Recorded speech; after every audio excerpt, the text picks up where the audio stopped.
Саламатсыздарбы, кымбаттуу мекендеш.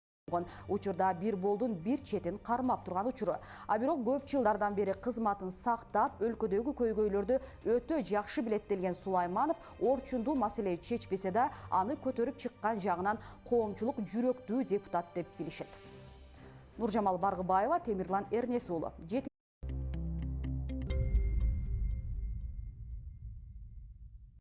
4-чү, 5-чи, 6-чы чакырылыштарда тең калбай, жогорку кеңештин депутаты аталгандардын бири Алтынбек Сулайманов. Ал 1972 жылы Ош облусунун Нокат районунда туулган. Эмгек жолун 1989. Бул ушул жарандар Токмок шаарынан, Чүй облусунун Сокулук шаарынан кармалган жарандар азыркы бизде түрмөдө отурушат.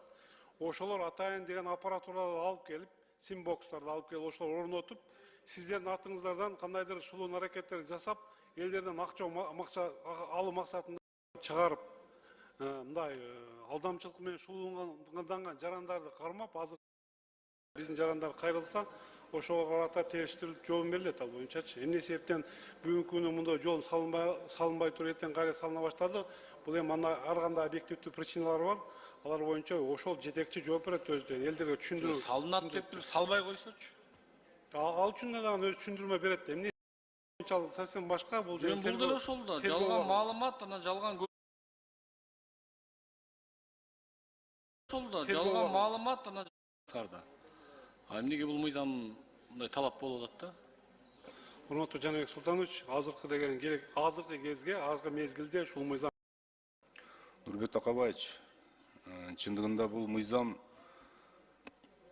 өзгөртүүлөр жакшы, өзгөрүү киргени жакшы. Бирок иштеш керек да. Максатына жетиш керек. Бул жерде бир бизге кызык болгон суроолордун бири, no fake аккаунт алган маалымат болчу. Ал боюнча деген ошо абалга карата. Жок, мындай да. Анан кийинкиси мисалы, асман шар курулат. Бул жалган маалыматпы?